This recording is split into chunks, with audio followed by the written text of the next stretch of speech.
what they see in Hollywood movies and what they hear, and they don't know that the details are very, very different. The one thing we need to realize is that the social, economic, and political conditions in Kenya are very different from the social, economic, and political conditions that exist in the United States. People come to the United States holding a variety of different visas. Some people come here as exchange visitors with a J visa. J visa just means that you're an exchange visitor. You're coming here to share, is a cultural exchange visitors. People who come here for other purposes, like they have come to visit their relatives, they come for graduations, they have come for baptism, they've come to visit, for a wedding or something like that, but they never go back. Now, there's this notion by Kenyans while in the Kenya that once you get a United States visa, that is it. You don't need anything else. You're gone. You come to the United States and you never go back. Well, that is not the intention of a visitor's visa. The visitor's visa means you come for the purpose for which the visa was issued, and when you have completed that purpose, you go back home. That is why those people who come through visitors' visas and decide to overstay those visas, they find it extremely difficult to adjust their status to that of lawful permanent resident, because the visitor's visa was not designed for people to come here and stay, forever, Then the other people who come in as diplomats, others come as sportsmen, others come. There are all varieties of visas. But those visas, most of them are designed to be for a temporary stay in the United States and to return to their country. Then we have that group that comes here as immigrants. People either from the green card lottery, it's called the diversity visa lottery, or coming as immigrants because their family members have petitioned for them from the United States and they come here as immigrants. I have my nieces and nephews who had come here before me. When they came here, they looked different a little bit, from the pictures that they sent us from here. They were looking really good, like people who have done very well, and people who have done very, very well in life. And that was a very nice thing to see about America. It brought another picture in my mind that this is a place that people could go and all the problems are finished.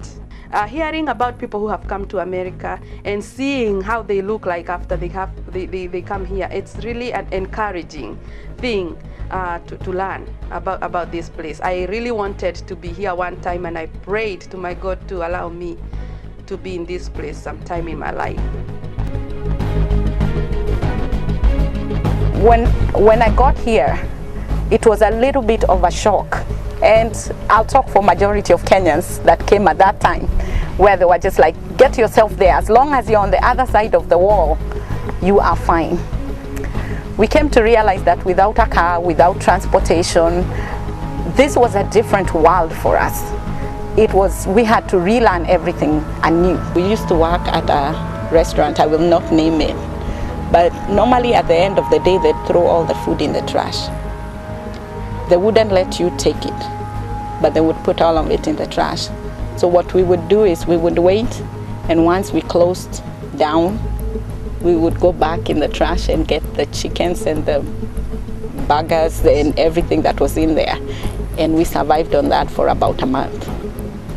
So that is how hard it was just to try and survive.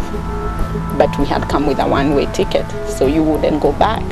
There was no auntie down the street you could go and get a few bananas, or there was no neighbor you could stop at and ask for food. So our first year was terrible. And when I tell you terrible, we ate from the trash. It was just a huge culture shock. It was not like what we were used to seeing on BET, MTV, CNN, all that stuff, Right. And we were like, wow, okay. And then actually, and then the food too, from food to the reception of how we were getting received by the people. We're like, we kind of got homesick a little bit, you know, and things were not like easy the way people think, like you go there and you find money growing on trees, or you start picking it up on the streets. It's not like that. The reality is like, wherever you are, you have to work hard. Me having come here like a visitor, it wasn't easy for me to just get a place to stay, to just buy a car, to just get a job. I had to have the relevant documentation. I couldn't believe, in the first few days, I couldn't believe that I couldn't find a job to do.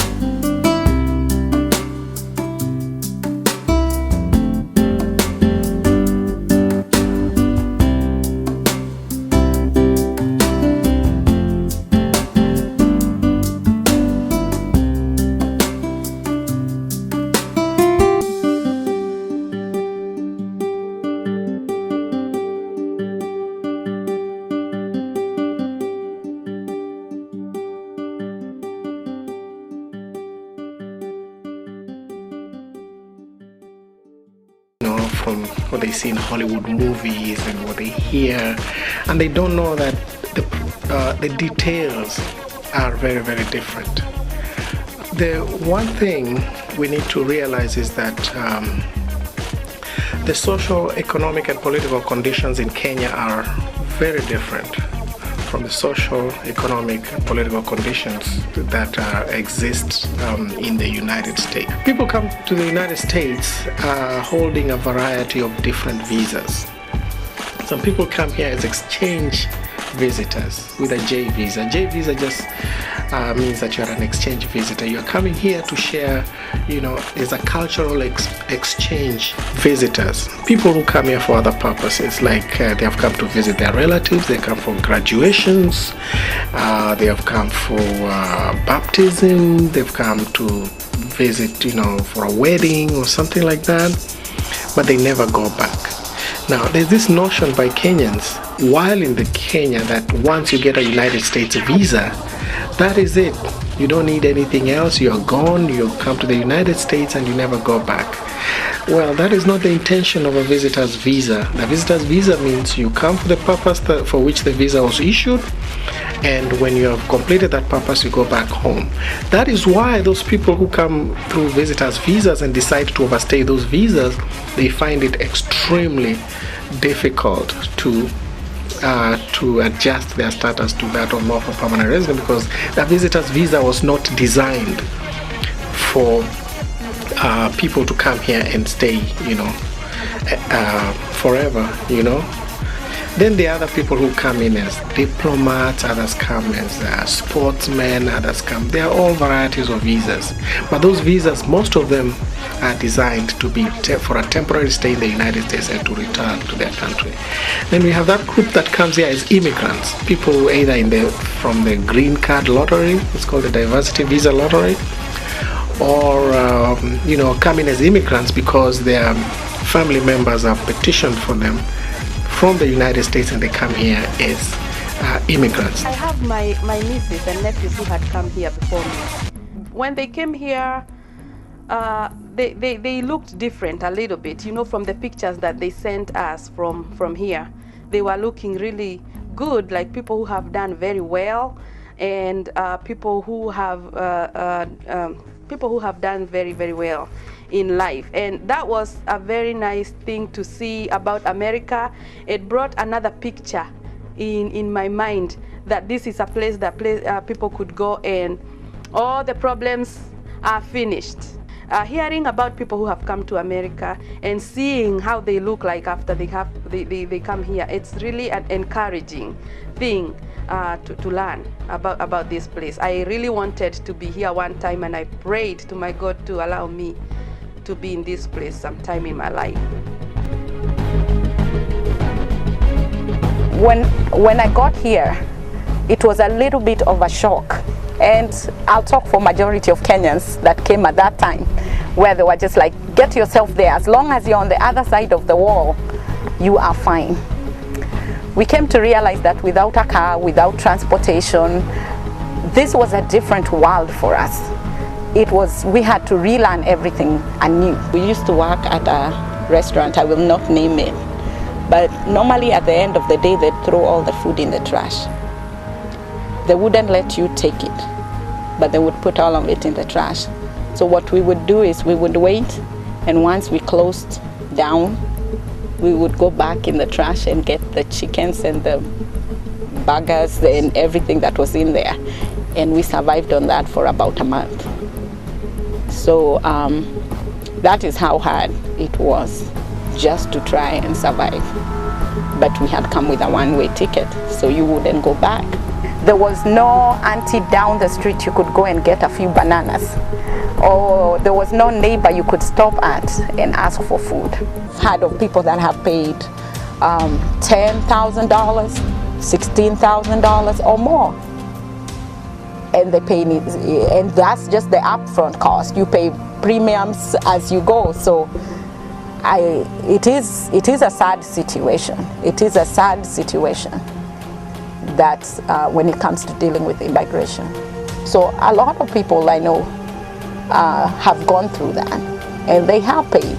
And funny enough, a lot of people have gone into the relationship, like a cash relationship, but have ended up having successful marriages from it.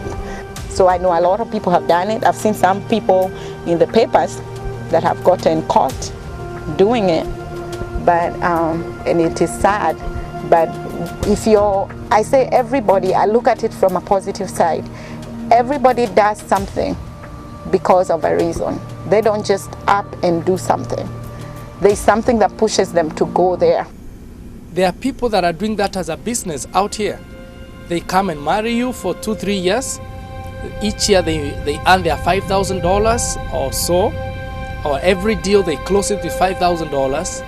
And the marriage has nothing to do with bedroom affairs, but they have agreed it's not an intimate relationship. It is only about marriage for papers. However, there are some that have married like that, marriage in quotes, so that they could get the papers and they bring their spouses, the African spouses, into the same houses, and they make a deal. They're like, I'm in this marriage, the other marriage, for papers, and when I get my papers, I'll get you your papers. So you're going to bear with me in this situation, and eventually I'll get you your papers. A non-immigrant, that is somebody who is not an immigrant, can become an immigrant through adjusting their status. And the most common way is, once you have overstayed your visa, that means you have lost your status. Once you have lost your status, one of the ways that is easiest to become a legal permanent resident will be through marriage. We came here, we normally didn't tell people what our status was. At times we didn't even tell them which country we were from, because we didn't want them to figure out why we were here. So through that process, when it got to 2004, I decided it was about time for me to go back home, because I didn't have the paperwork, and I was not legal, and they were arresting people, so I did not want to be arrested. I know a lot of my family members are there in the United States. Their parents have passed. They're not able to come to even burials. You're not able to, because once you say that you're coming back here, there's no way that you're going to be able to either go back to the United States, because number one, you either overstayed your visa or you're there in a manner that you're not supposed to be. So a lot of people, yes, it's like you went to go find money and find a better pasture in life, but at the same time, it's like you're in jail, because you're not free, and you can't go back home. You can't. There's a lot of things that you're not able to do if you don't have proper documentation in the United States, which is pretty hard. Most Kenyans who come to the United States young, especially adolescents or teenagers, they have the highest likelihood of going to jail because of the culture shock. They come into this country, they get into the wrong crowd, and they are not able to tell right from wrong. They are not yet mature enough to understand, the consequences of their actions, and they join American kids who probably have different experiences than them, and they don't realize that they're actually foreign born and they are deportable.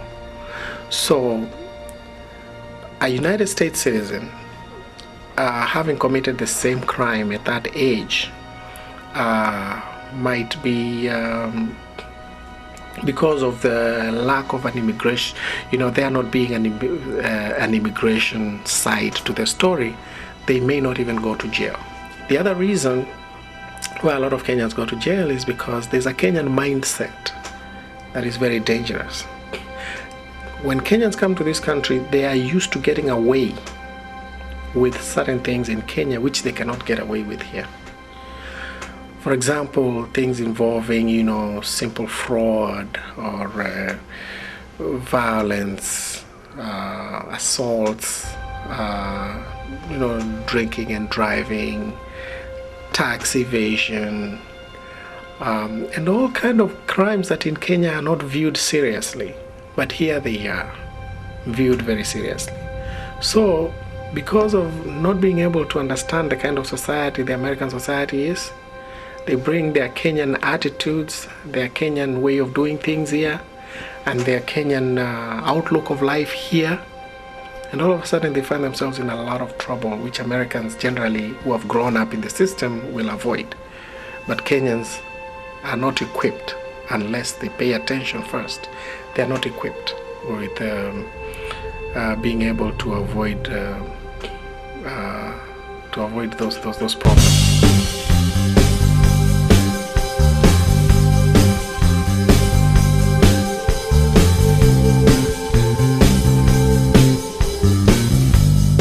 I went there when I was 7 years old, in '88.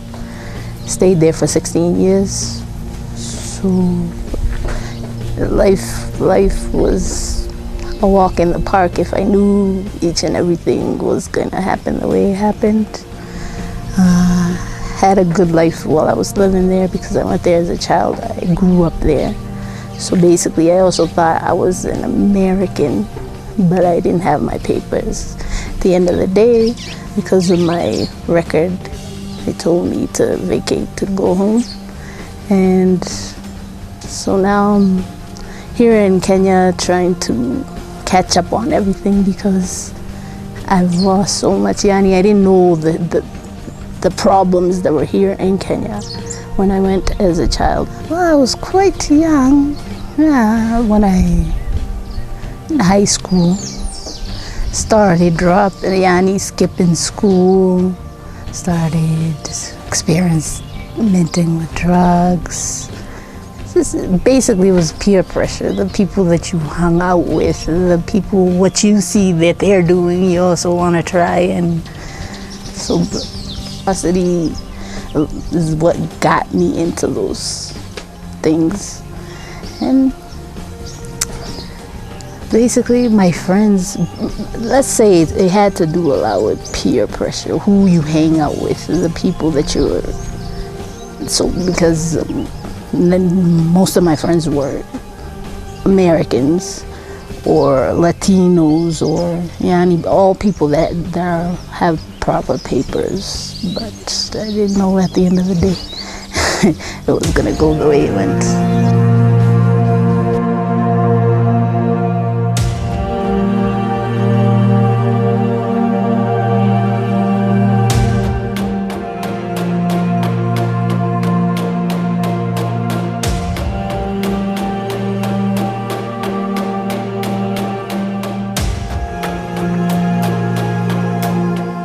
I was smoking marijuana at the time being there. I was smoking marijuana. Yeah. I used to smoke it like food. I used to smoke it like food. For the time being, I was driving the car, for example, driving the car, and the time when the cops there, then when the car be stopped by the cops, they'll see me running in the ashtray. Be directly in the cell, in the police.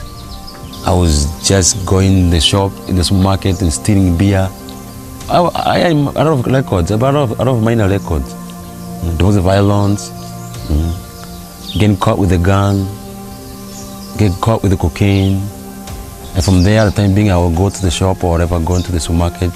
I used to hide the gun underneath the carpet of the car. I used to hide guns there. I go to Salsa like you, I've said it to you. From there, I was just like, it was kind of a drug life in short.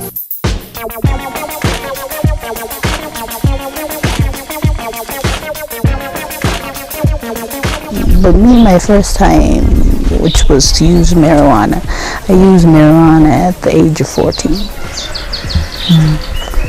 And from there, just marijuana, there's cocaine, there's so many types of different drugs, but I regret it because that's what actually brought me to all them problems.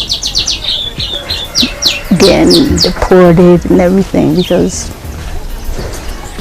once you start in criminal activities in the United States, that's your first class ticket home. That is your first class ticket home.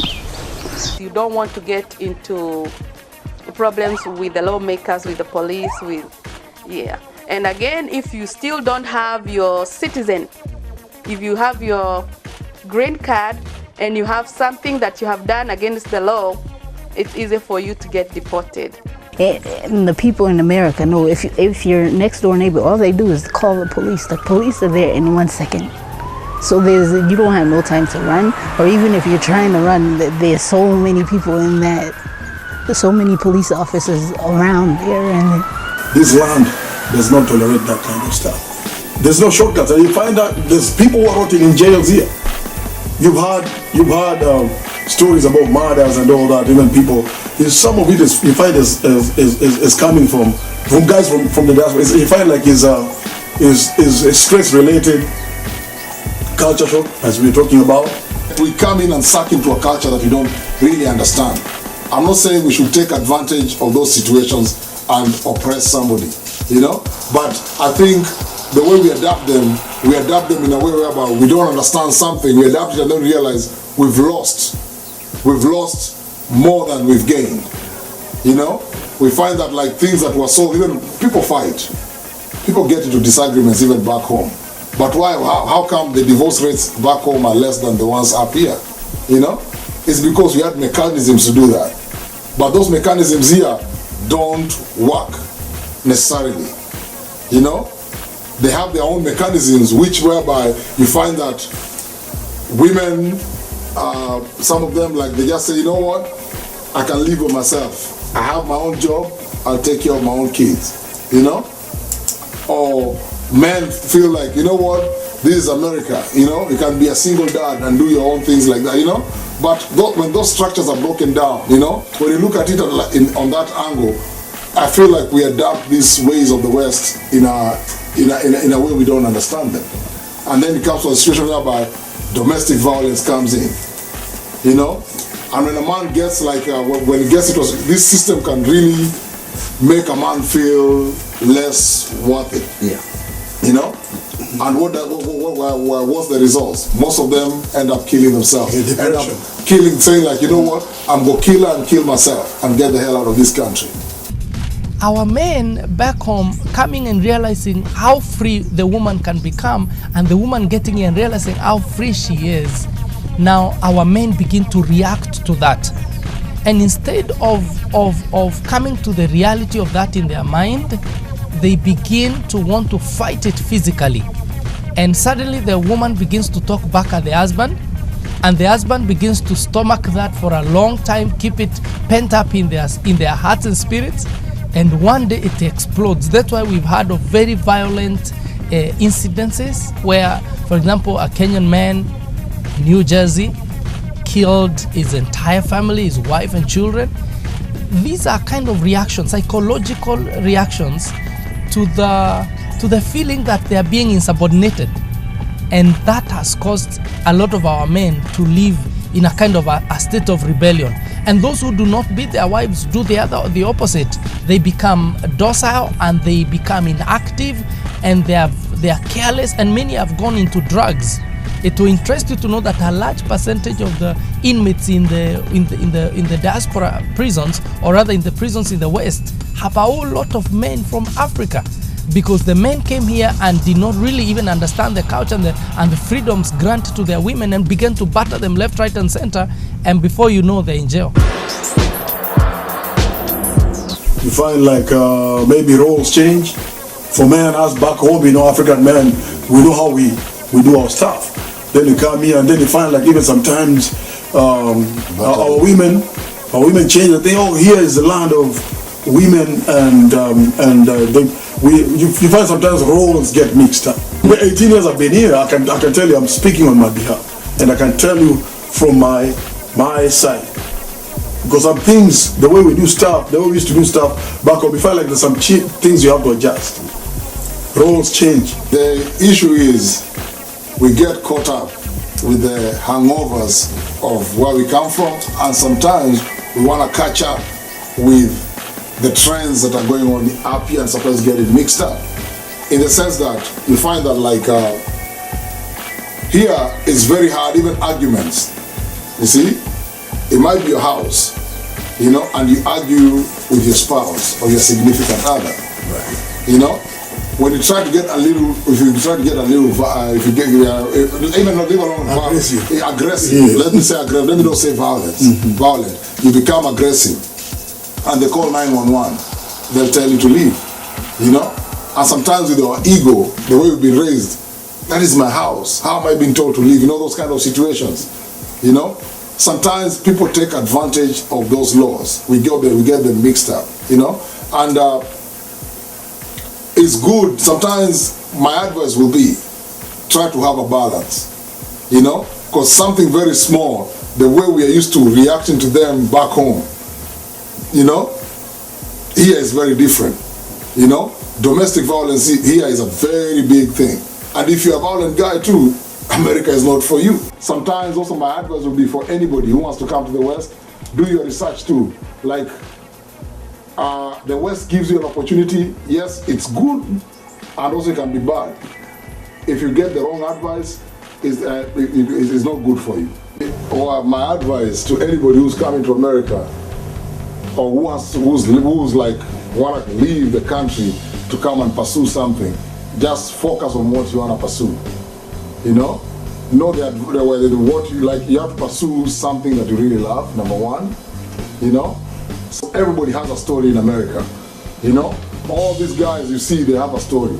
All these cab drivers you see running around in this country, they're guys with PhDs. They're guys who have like degrees, but the system failed them because they realize, like, because of the pressures they have financially, or they decide like, you know what, I don't want to be a professor. Let me just continue with this thing I'm doing that gives me $300, $400 a day. Right. If I go become a professor, there's so many things, like you have to be focused on what you want to do. If you make your decision to come here, be ready for anything. Be ready for big time problem.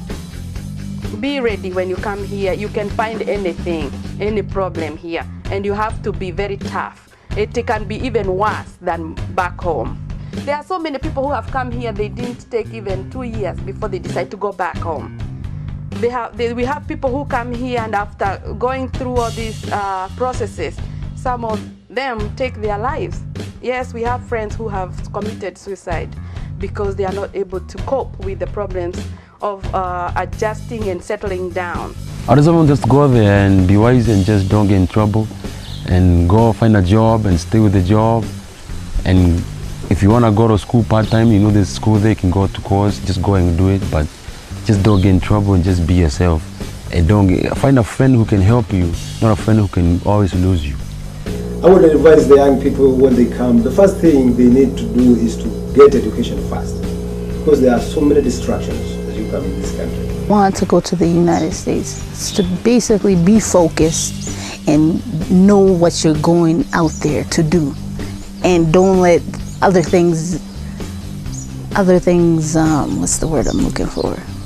Other things interact you, or basically just go and do what you went to go do.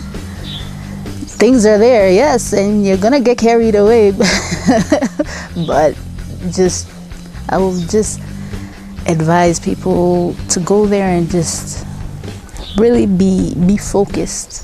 Be focused on what you want to do.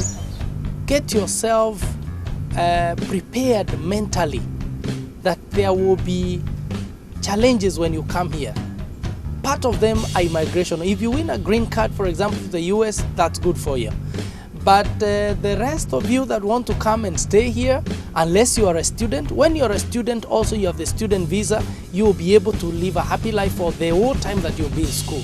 The rest of you, if you want to come as a visitor and default your visitor visa to something else, then know this. You will have immigration challenges, you will have issues with paying your bills, because when you have immigration issues, then you don't have very well paying jobs. You can only do some menial jobs that do not have good money, where they won't be required by the federal laws to file for your returns or indicate who is working for them. So you will earn little, you won't have as much money as you want. When people come here, they will not talk about the problems they go through, especially to people back in Kenya, because we don't want them to start thinking that now our relative is not doing very well, our relative is going through problems. So you are quiet with your problems here. So they have no idea what you have. They, as time goes, we try to tell them that it's difficult for me to get the money, the kind of money you want. I cannot be able to help you with all that amount of money for now. Maybe can you wait for 2 months and let me see if I can find it. And when people hear about those stories back home, they would think, what are you talking about? In America, where money is so much, where you get money everywhere, where that place nobody has troubles, nobody has problems. So, I mean, we look for ways to be able to tell them that this is not the place that we used to think it was before we came here. Immigrants, especially who do not have lawful status, are doing very, very, very menial jobs, very low wages, in very bad conditions, and they are under pressure. They work up to 20 hours a day just to make a little money, and and they do not want to admit to the people back home that they're actually having a really hard time here. So they put a lot of pressure on these people, and that is what causes problems. That is why you hear people having nervous breakdowns, being treated for having psychiatric problems, psychological problems. Things here are not easy, especially for the people who do not have lawful status. They need to go easy on them and realize these people are not making that much money. And again, they have a lot more expenses than the people in Kenya. So their bills are very high. They have to pay their rent, they have to pay insurance, they have to pay taxes, they have to pay their medical bills, they have to pay their gas, they have to pay their food, they have to pay for their children's daycare. At the end of every month, that person has almost nothing to save. And then the people at home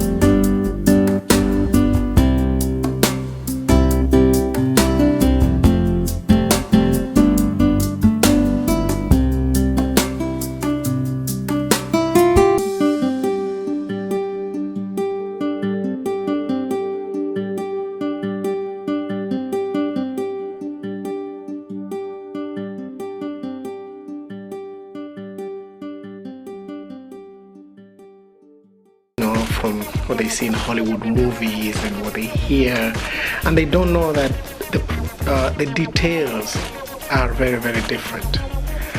The one thing we need to realize is that the social, economic, and political conditions in Kenya are very different from the social, economic, and political conditions that exist in the United States. People come to the United States holding a variety of different visas. Some people come here as exchange visitors with a J visa. J visa just means that you're an exchange visitor. You're coming here to share